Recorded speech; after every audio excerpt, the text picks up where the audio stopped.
Good evening, ladies and gentlemen, honorable adjudicators, members of the House and audience.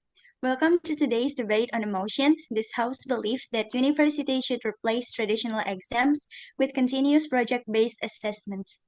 I am Risha and I'll be serving as the chairperson for this round. My role is to ensure that the debate runs smoothly, fairly, and within the time limits. Each speaker will have 7 minutes to deliver their speech. A single knock at 1 minute will mark the opening of points of information. Another single knock at 6 minutes will signal the closing of points. A double knock at 7 minutes will indicate that the speaker's time is up. Please keep all points short and respectful. Let's maintain professionalism and decorum throughout the session. Without further ado, let's begin with the opening government. To open the case for the proposition, please welcome the Prime Minister. The time is yours.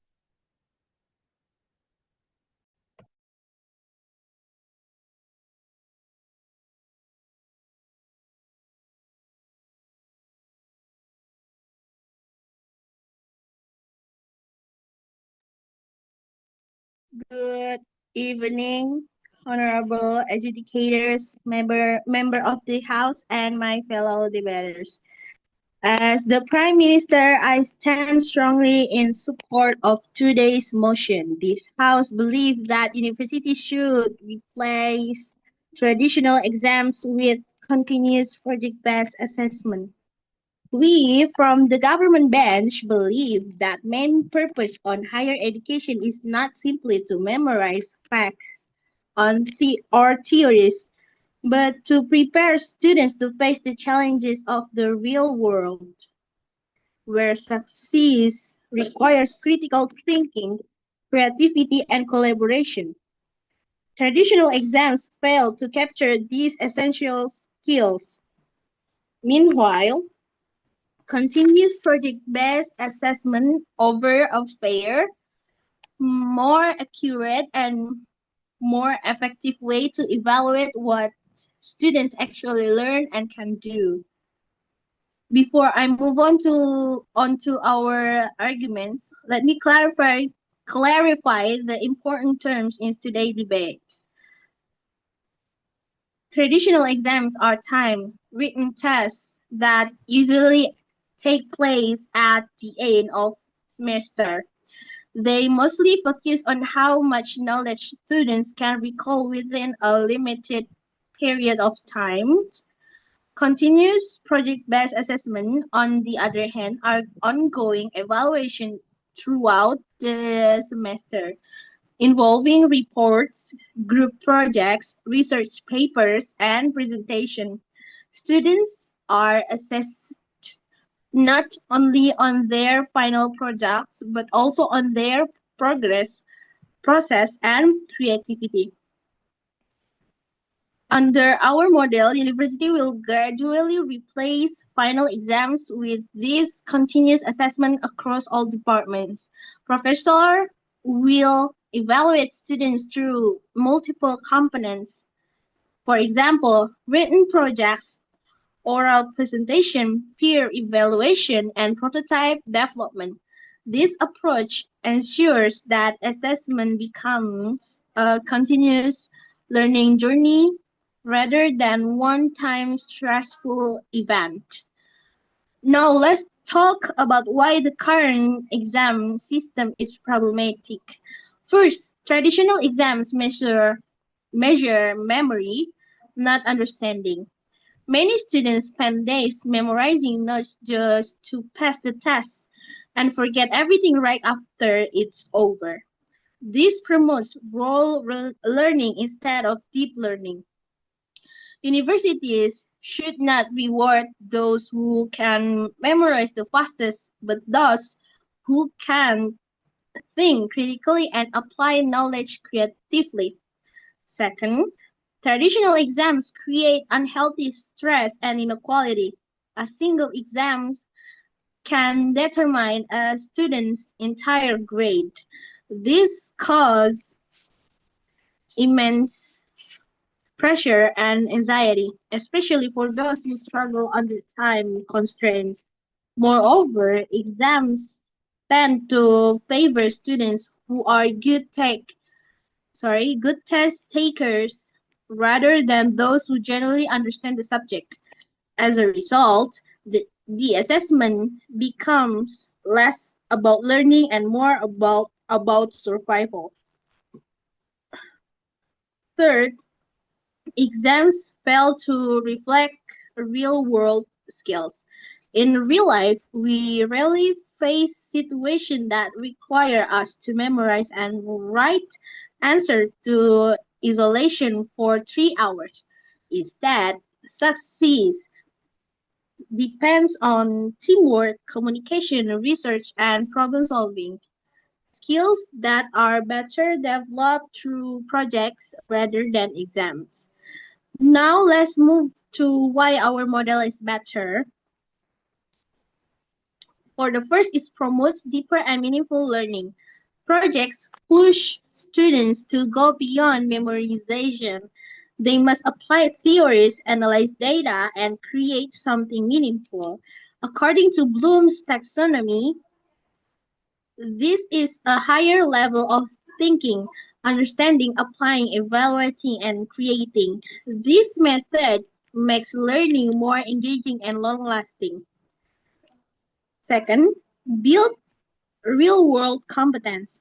Through continuous projects, students learn to collaborate, communicate, and manage time effectively. These are the exact skills demanded by employers in today's job market. For example, engineering students might design a prototype, education students might create a lesson plan, business students might develop a marketing proposal. These practical experiences are far more valuable than simply recalling definition in an exam. And third, encourage continuous improvement. Unlike exams that give one final grade with no second change, project-based assessment allows students to receive feedback throughout the semester. This helps them identify weaknesses early and improve continuously. It transforms assessment from being a judgment into a learning tool. Let's compare both systems in terms of fairness, accuracy, and educational value. Traditional exams often depend on a student's short-term performance on a specific day. It doesn't consider how much effort the student put in throughout the semester. On the other hand, continuous project assess both process and progress. It's a more holistic and inclusive form of evaluation.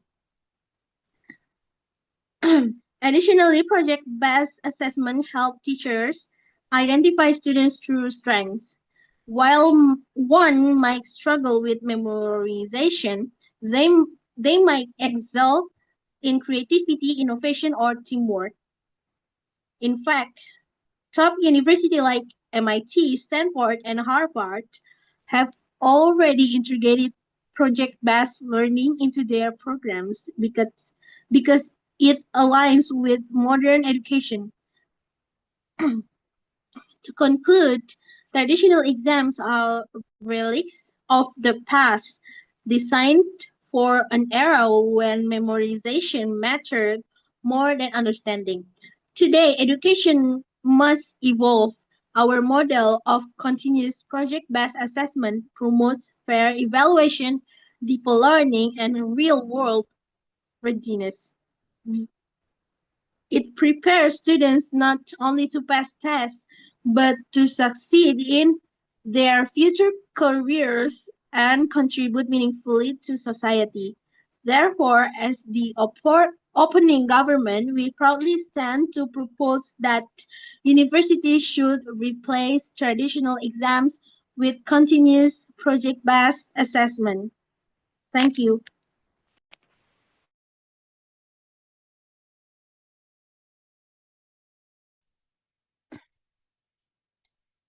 Thank you so much, Prime Minister.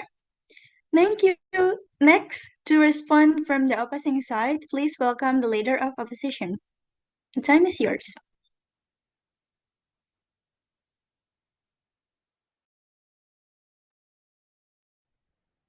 Okay, thank you, Chairman, for your opportunity.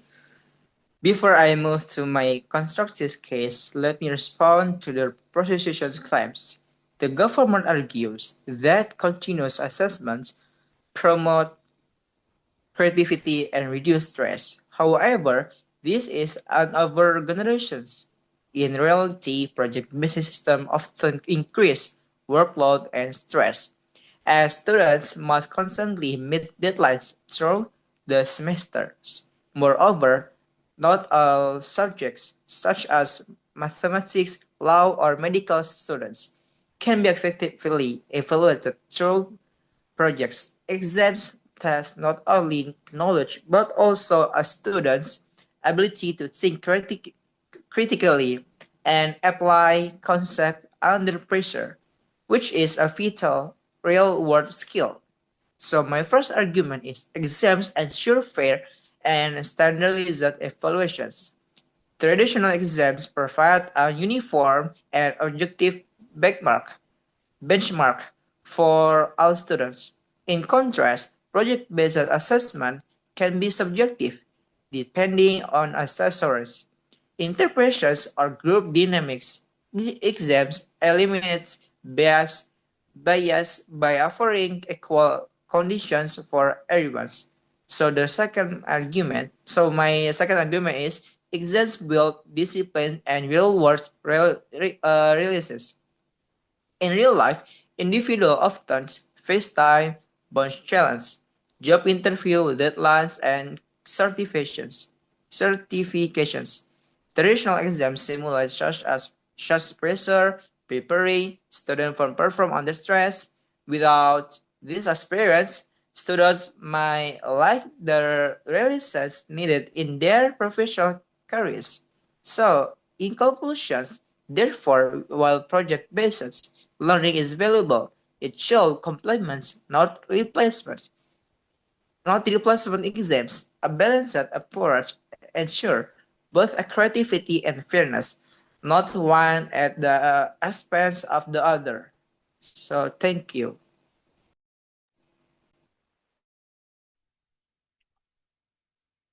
Thank you, Prime Minister. Thank you, the Leader of Opposition. I'm sorry. Continuing the government's case, we now call upon the Deputy Prime Minister. The time is yours.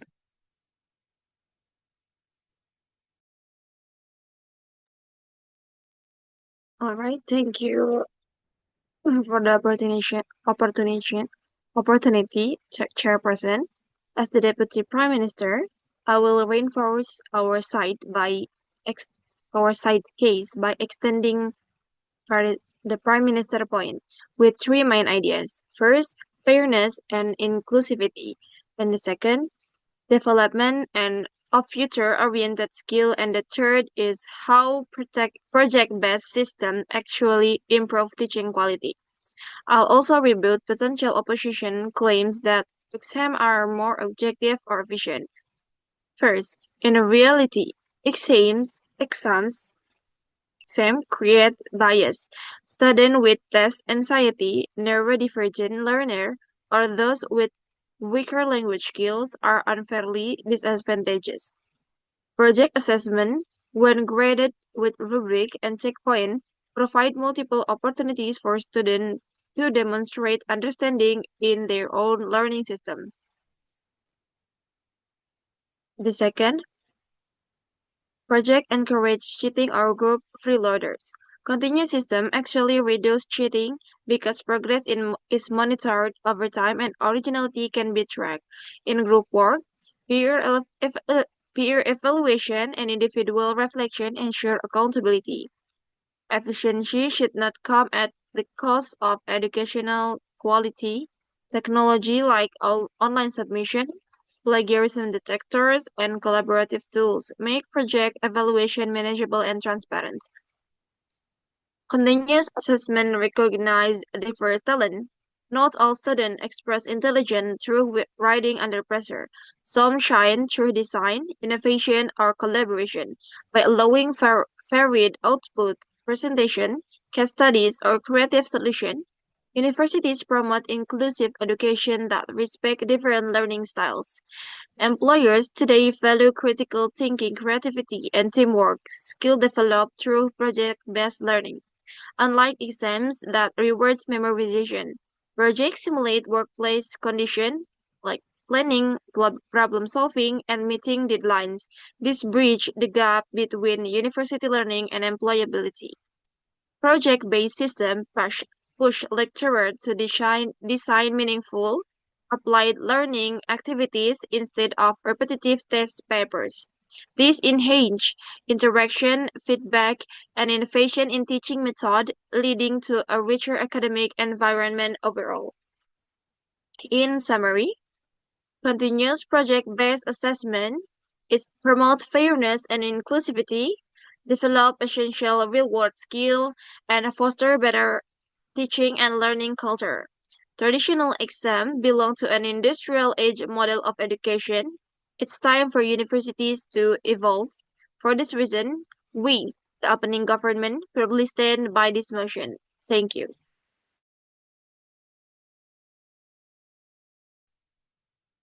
Thank you, Deputy Prime Minister.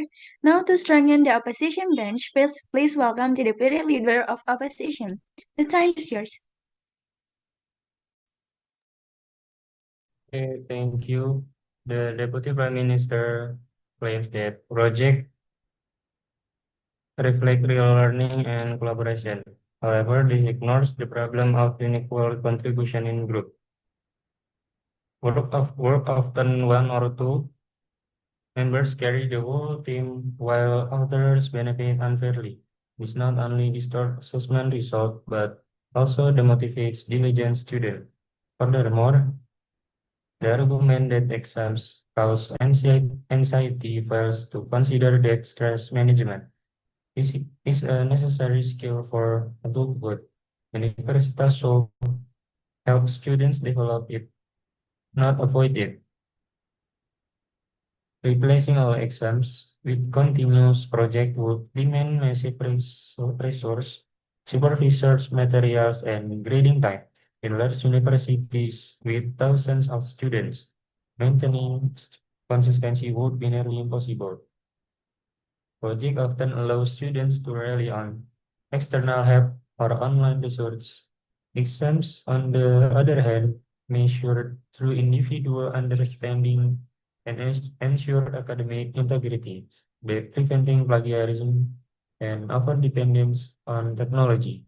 In conclusion, while innovation in education is important, abolishing exams entirely is impractical, unfair, and the opposition firmly believe that traditional exams remain the most efficient and reliable tool for academic evaluation.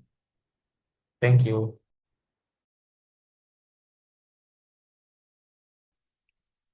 Thank you, Deputy Leader of Opposition. Moving on to the closing government, we now invite the Member of Government to present their extension. The Member of Government, the time is yours. Thank you. Good evening, Honorable Chair, respected judge, and everyone. The opening government has already made it clear that traditional exams are stressful, unfair, and fail to measure true understanding, while project-based assessment promote inclusivity, creativity, and real-world skills. As the member of government, I'm here to extend this case by bringing two fresh points. First, how project-based assessment transform the culture of education, and second, how they promote academic integrity and innovation in universities. Traditional exams create passive learners. Students study just to pass the test, memorize facts the night before, and forget them right after. The system rewards short-term memory, not long-term understanding. But when students are assessed through continuous projects, they become active learners. They research, design, collaborate, and reflect on feedback throughout the semester. This encourages deeper understanding.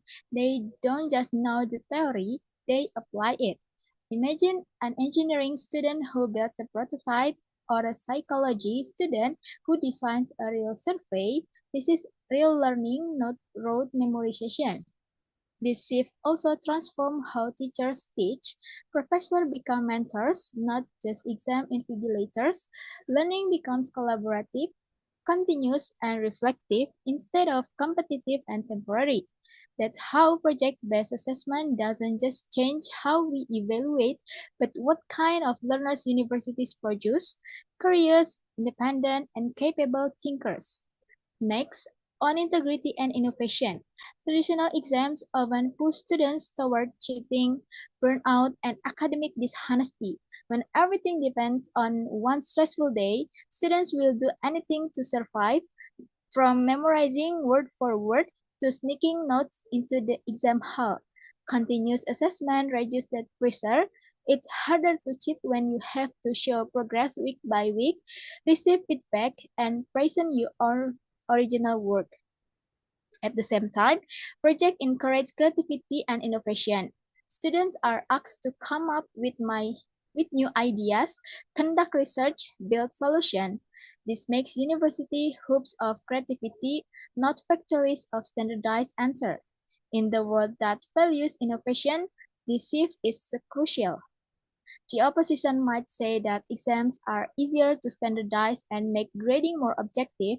We respond, standardization is not the same as fairness. Exams only test one kind of ability, physical under pressure. True fairness means giving every student the chance to show their learning in a way that fits their strengths: writing, presenting, designing, or solving problems. They may also say that projects are time-consuming, but education is not supposed to be about what's quick and easy. It's about what's meaningful. That time is an investment in deeper learning and personal growth. Our extension at three things didn't focus on transformation of learning culture from passive to active, integrity and innovation, reducing cheating, boosting creativity, and long-term impact, shaping more capable, ethical, and employable graduates. We are not just fixing an exam system, we are redefining what higher education should stand for. Ladies and gentlemen, traditional exams belong to an industrial age mindset, rigid, uniform, and disconnected from reality. Project-based assessment belongs to the modern world, continuous, creativity, and authentic. They prepare students not just to pass a test, but to face life with real skills and integrity.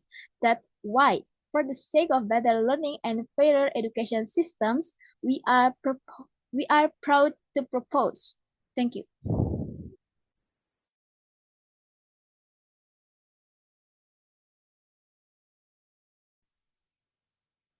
Thank you, Member of Government. Next, to extend the case for the opposition, please welcome the Member of Opposition. Member of Opposition, the time is yours.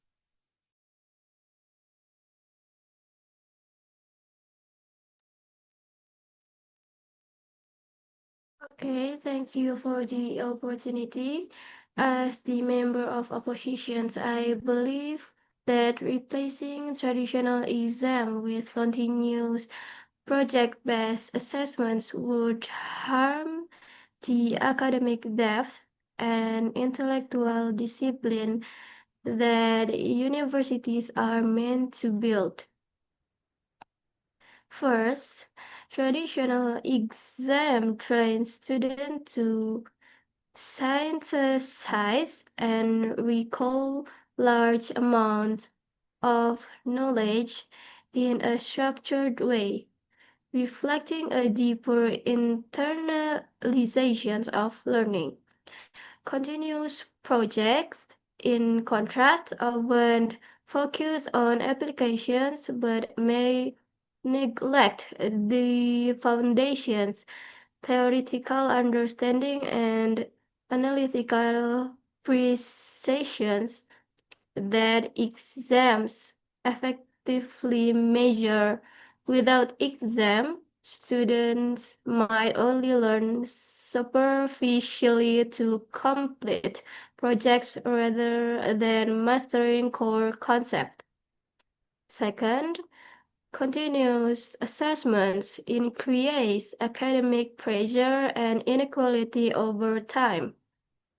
Content deadlines, group coordinations, and subjective grading can cause burnout, especially for students who already balance part-time jobs or mental health issues.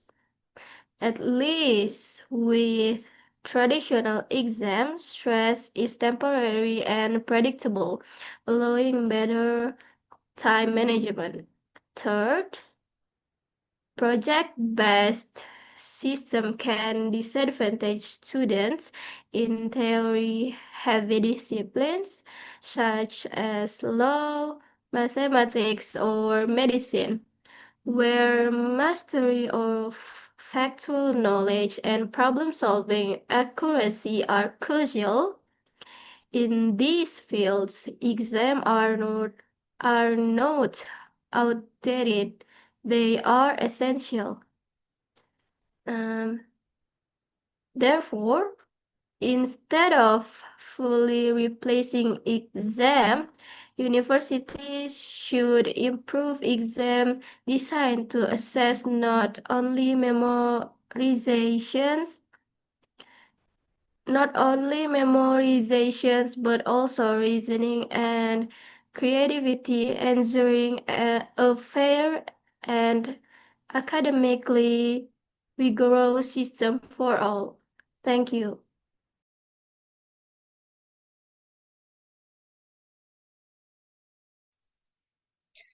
Thank you, Member of Opposition. Finally, we will hear from both whips. First, the government whip to summarize their bench case. Government whip, the time is yours. Thank you. Good evening, Honorable Chair, respected adjudicators, and members of the House. My name is Salita, and as the government whip, I will summarize our case. First, throughout this debate, the government team, from the Prime Minister, and until the member of government, has stood firm on one core belief: education should prioritize real understanding, creativity, and applicable skills, not just memorization and grades. Our sides believe that projects and skill-based assessment are the future of education, while exams belong to the past. As explained by the Prime Minister, exam mostly takes short-term memory, not comprehension. They create unnecessary anxiety and reward only those good at memorizing under pressure, not those who truly understand. In contrast, project-based assessment allows students to learn continuously, work collaboratively, and demonstrate genuine understanding. Our Deputy Prime Minister highlighted that projects develop critical thinking, creativity, and teamwork, skills that future employers truly value. In the real world, no one is paid to memorize answers. People are rewarded for solving problems. This proves that our system does not measure intelligence, it builds competence. As arm of government already explained, exams make students passive learners, memorizing facts for grades and forgetting them soon after. Projects, on the other hand, make students active learners, applying theory, experimenting, and reflecting on their own learning process. Teachers recommend grading understanding rather than judging mistakes. At the end of the day, the purpose of education is not to produce good taste takers, but lifelong learners and problem solvers. By shifting from exam-based to skill-based assessment, we move toward a system that values understanding over memorization, creativity over conformity, and growth over grades. Therefore, on behalf of the government bench, I will reaffirm that students should be assessed based on skills rather than academic grades. Thank you.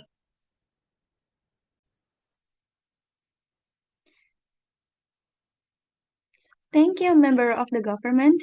And now the last, the finishing argument from the member of opposition. From the opposition whip. Opposition whip, the time is yours. Thank you, Chair. As the opposition whip, I'm here to wrap up this debate and show why the opposition side clearly wins today. From our member of opposition, we already explained that replacing traditional exam with project-based assessment will damage the academic depth and discipline that universities are supposed to build. And here's the summarize. First, about academic purpose, government teams focus too much on creativity and flexibility, but they forget that university exists to train structure and critical thinking. Traditional exams push students to organize and internalize knowledge. They test whether students can understand concepts deeply, not just apply them on the surface. Project can be creative, yes, but they often sacrifice depth and presentation. That means students might look productive without really learning the theory behind it. Second, about stress and mental health. Government says exams cause pressure, true, but at least exam stress is temporarily and predictable. You study and you take the test and then it's done. Continuous assessment create a different kind of pressure that never stops. Students deal with group problems and unclear rubrics and subject grading every single week. That kind of long-term stress is actually worse. Third, about fairness and inequality for our MO already showed the project benefits students who have better resources and support system. It's not a level playing field anymore. Exam, while not perfect, still give everyone equal time, equal question, and equal scoring. Universities should not replace fair system with one and make things more unequal. Lastly, on discipline and academic culture, exams train students to prepare seriously, manage time, and handle pressure. These are real-world skills too. If everything turns into continuous projects, students might lose that sense of academic discipline. They will just do things for the sake of completion, not for deep understanding. So when we compare both sides, the government only give us ideals, not our side provides a more realistic and fair approach. We are not defending Islam blindly. We simply say that they still serve an important function and projects cannot replace the best path forward is to improve exam, not eliminate them. For those reasons, we are proud to oppose. Thank you. Thank you, Opposition Whip. That concludes all speeches for today's debate on the motion. Please give another warm round of applause to all debaters for their effort and dedication throughout this round. Now, we will be moving into the adjudication process. The panel of adjudicators will take a few minutes to deliberate and determine the result of this debate. During this time, I kindly ask everyone to remain seated and maintain silence so that our adjudicators can discuss without disturbance. You may relax, but please stay in the room as we will be announcing the results shortly. Once again, thank you for your patience and cooperation. Adjudicators, you may.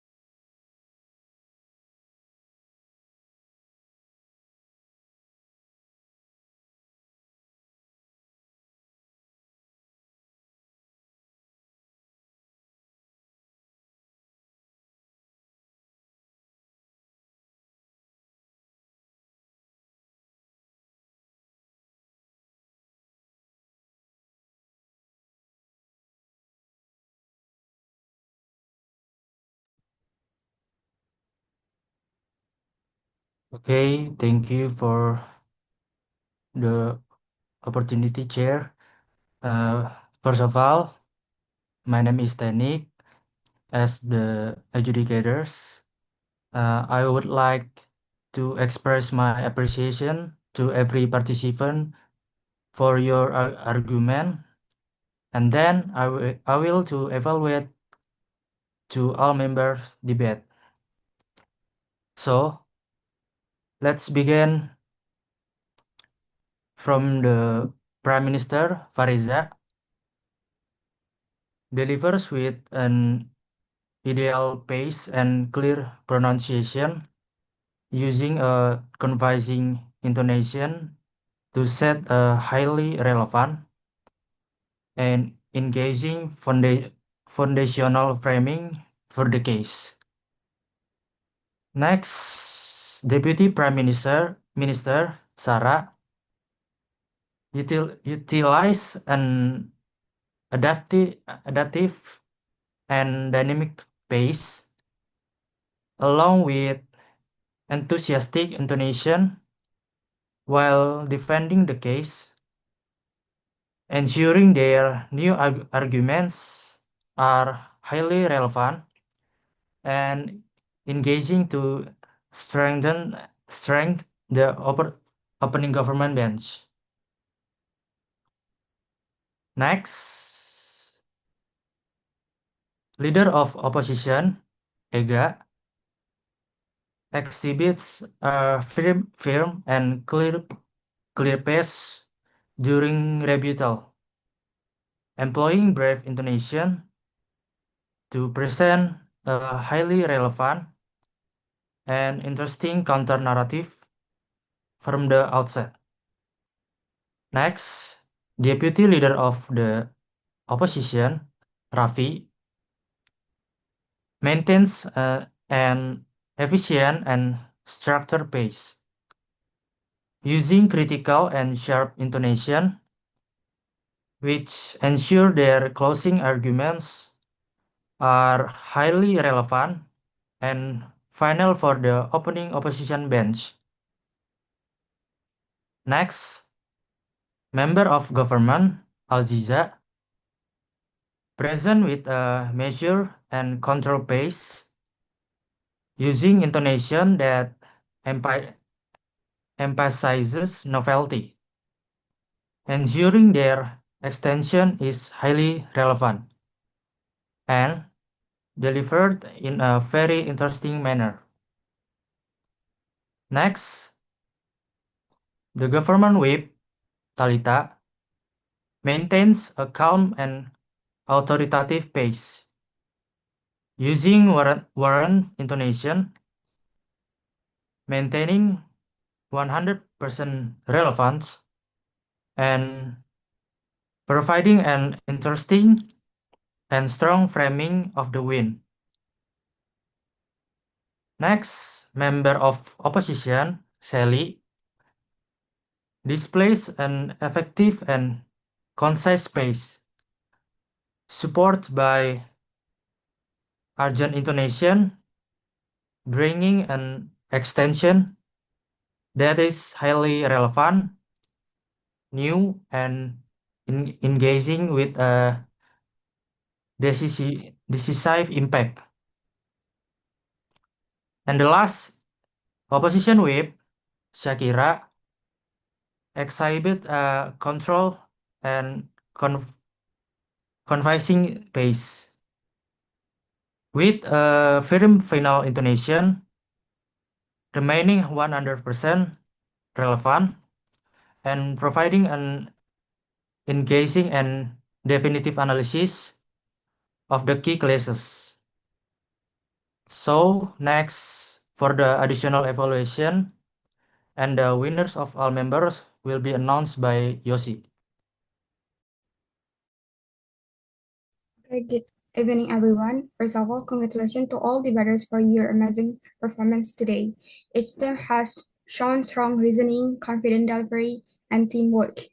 After careful consideration of matters, manners, and method, here is the final ranking. The first place is opening government. The second place is closing government. The third place is closing opposition. And the fourth is opening opposition. That's all for us. Thank you.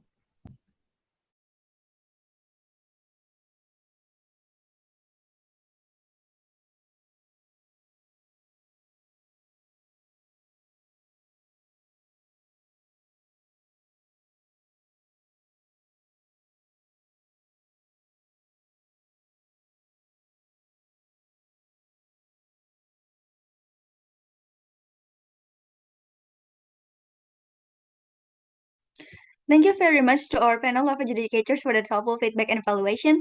On behalf of the organizing committee, I would also like to express our gratitude to all participants, both the government and opposition benches, for their insightful arguments, strong teamwork, and excellent sportsmanship today. Win or lose, that truly matters is the growth, learning, and experience each of us takes away from this round. And with that, we officially close today's debate session. Congratulations once again to all teams, and thank you to our judges, audience, and organizing committee for making this event possible. Ladies and gentlemen, please give one final round of applause for everyone who made today's debate a success. This is Risha, your chairperson for this round, signing off. Have a wonderful day ahead and see you in the next debate.